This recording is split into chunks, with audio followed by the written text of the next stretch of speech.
off a runner, which always happens directly after a pitch. A base runner out occurs when a runner is out on the bases right after a pitch but is not charged with a caught stealing. This usually happens when there's a ball in the dirt that a runner tries to advance on, but the catcher recovers quickly and throws him out. Defensive indifference is used when a runner moves up on a pitch, but the official scorer doesn't credit a stolen base because the defense wasn't paying attention to him. This normally happens in the late innings of a multi-run game. No more events gets used if at least one of the checkboxes is selected, but nothing else applies. Note that drop third strike is inactive right now. The reason for that is because this option can only be possible if the pitch that was the dependent event is also the third strike. Likewise, when the bases are empty, you will not be able to choose any of the options relating to runners advancing or being out since there are no runners on the bases. If stolen base attempt is selected, you will have an intermediate screen come up before you position the runners. Let's see what happens. We select stolen base attempt. Notice that the runners in motion box is automatically checked since a runner has to be moving to attempt a steal. Now let's hit next to proceed. Here we get a screen asking us which runner attempted the stolen base since there are multiple runners on. If only one runner is on, you will not see this screen. If both runners successfully stole, you'd select double steal. If only the runner on third attempted to steal, you'd click his name, Chavez in this case. Likewise, if only the runner on first attempted to steal, you'd click his name, Mayberry. We'll look at what happens if only one runner attempts to steal and if there's a double steal. Let's say Mayberry, the runner on first, stole second, while the runner on third stays put. First, click the name of the runner on first, Mayberry. Now we get a screen where we have to indicate what the result of the stolen base attempt was.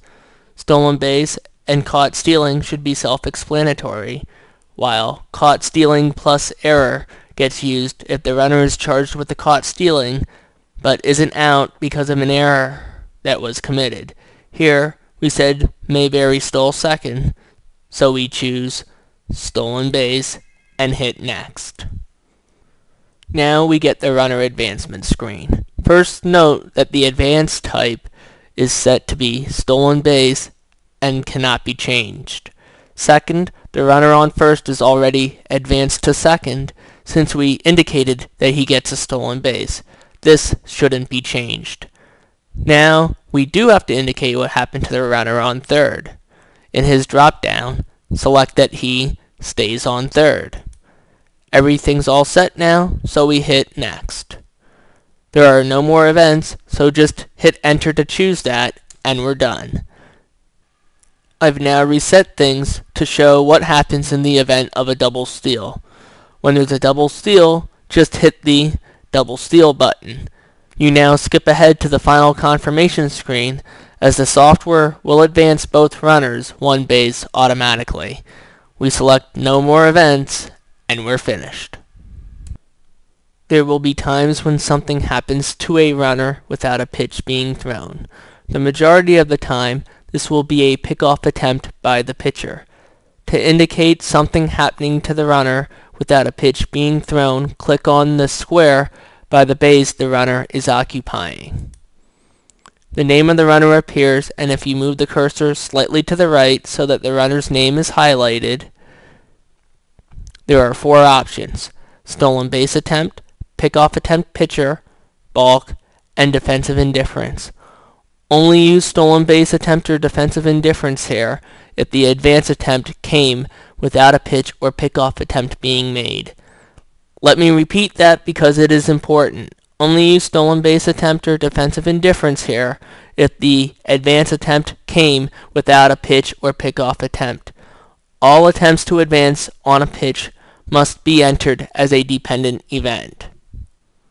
Let's say there was a pickoff attempt by the pitcher. click on the square by the runner and highlight his name. Now choose Pickoff Attempt Pitcher. There are 7 options: back safely, picked off, caught stealing, stolen base, picked off with error, caught stealing with error, and advance on error. Picked off and caught stealing are used when the pickoff attempt results in a pickoff or caught stealing, respectively. Stolen base occurs when the runner breaks for the next base on the pickoff attempt, safely reaches that base, and is credited with a stolen base by the official scorer. Picked off with error is when a runner is safe either at his original base or a subsequent base, but the official scorer credits the pitcher with a pickoff because the runner would have been picked off if not for an error by a fielder.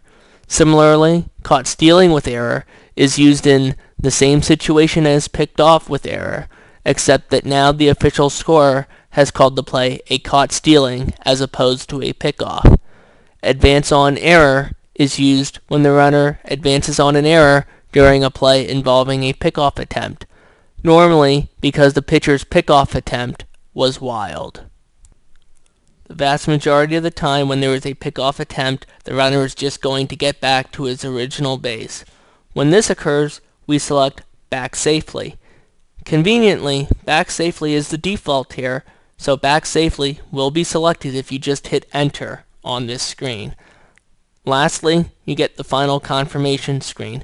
Normally, there are no more events, and if that's the case, just hit enter.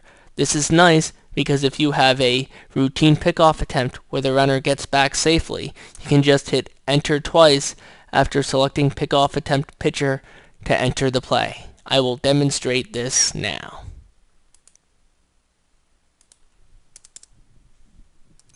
The second most common option you'll use by clicking on the runner is balk.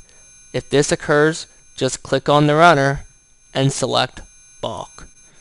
There is no need to enter a pickoff attempt here, even if one occurred directly before the balk, as the balk nullifies that action. Now, let's discuss an area that causes many scorers problems, making in-game substitutions. You should contact BIS if you are having any problems in this area. It is very important to get substitutions correct the first time, as fixing a mistake in this area is often troublesome. In this example, Eduardo Nunez will pinch hit for Eric Bruntlett. To make the sub, select Substitutions up top and choose Offensive Substitution, since the change is being made to the lineup of the team that is batting. The software will give you the correct team, as it can tell which team you need based on whether you select offensive or defensive substitution. Subs will get entered as a drag and drop, similar to how you entered the starting lineup. Now, we find Eduardo Nunez under the ends. Here, we have him, and then we drop him into Bruntlett's position, which is by home plate since he is the batter.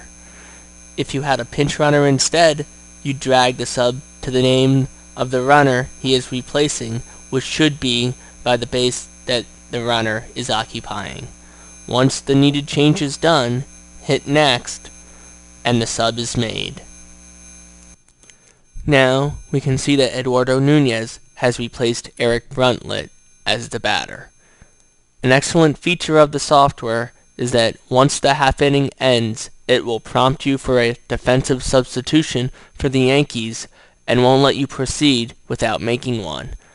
This helps to prevent user error, as we know they have to make a sub due to the pinch hitter. Defensive subs are done in a similar fashion. Select Substitutions, and this time select Defensive Substitution. Here, you see a screen that is pretty much identical to the screen you see when entering the starting lineups. The easiest case is when you have a straight 1-for-1 sub, or multiple subs where each player bats in the same spot in the lineup as the player he is replacing. For instance, let's say the Iron Pigs make 2 changes here. Mike Stutes replaces Drew Carpenter at pitcher, and Andy Tracy replaces Neil Sellers at first base. The Iron Pigs aren't giving up the DH, so Stutes will replace Carpenter in the hit for spot, and Tracy will bat in the same spot in the order as Sellers, which is 7th. Now, we just drag and drop the names of the subs to the defensive positions they will be playing, similar to when we entered the starting lineup. So, we find Stutes, alright, there he is, and drop his name to the pitcher spot on the field to replace Carpenter. Next, we find Tracy, here we go, and we drop him into the first base position to replace Sellers. We can see that our changes are now reflected, with Tracy batting 7th and Stutes in the hit for position at the bottom. We're all set, so we hit next. Here we can see that our changes are made. Let's go over an example that trips up even the best of scorers sometimes, the double switch. We're already at the defensive substitution screen, and Greg Golson is going to replace Edward Gonzalez in right field and hit second, while Ricci Corona is going to replace Kevin Russo at second base, batting 9th.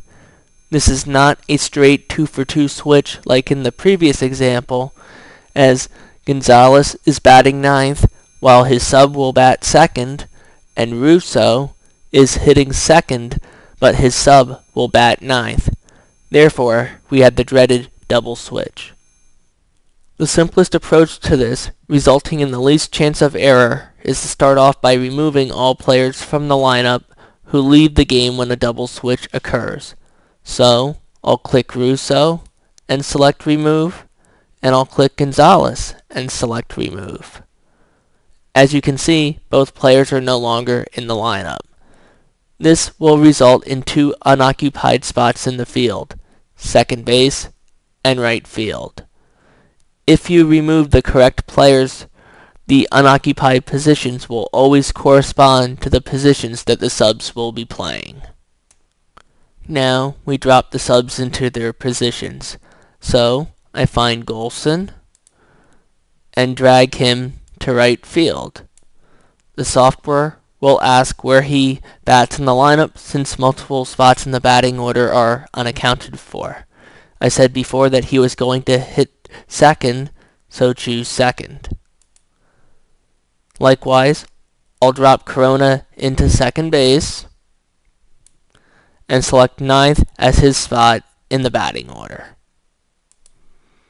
We're all set now, so we hit next.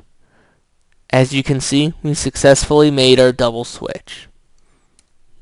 As I said before, fixing a mistake involving a substitution can be problematic. However, no one's perfect, and mistakes will happen, so I'm going to walk you through examples of the most common ways a mistake with a sub occurs. The most likely mistake with a sub is that you forgot to enter a sub. For instance, in our Yankees Iron Pigs game, let's say that Paul Hoover replaced Dane Sardinia at catcher to begin the top of the second inning. We need to go to the top of the second, so we click on that entry in the line score, and we now see the summary for top 2. Now we scroll up to the first batter of the inning. The sub needs to be inserted before the first pitch of the first at bat, since I said the sub happened at the beginning of the inning. Right-click on the first pitch to the first batter and select Insert above. Now you see a list of items to insert. Select Defensive Substitution. Now we find Hoover and drag him to catcher to make the sub. All looks good, so hit Next. The same defensive substitution screen appears, and we now have to verify the Iron Pigs lineup at each subsequent point that they made a sub. Here, we're at the spot in the top of the second where the Iron Pigs made a change during Eduardo Nunez's at-bat. As you can see, the software tells us in the lower left where we are in the game,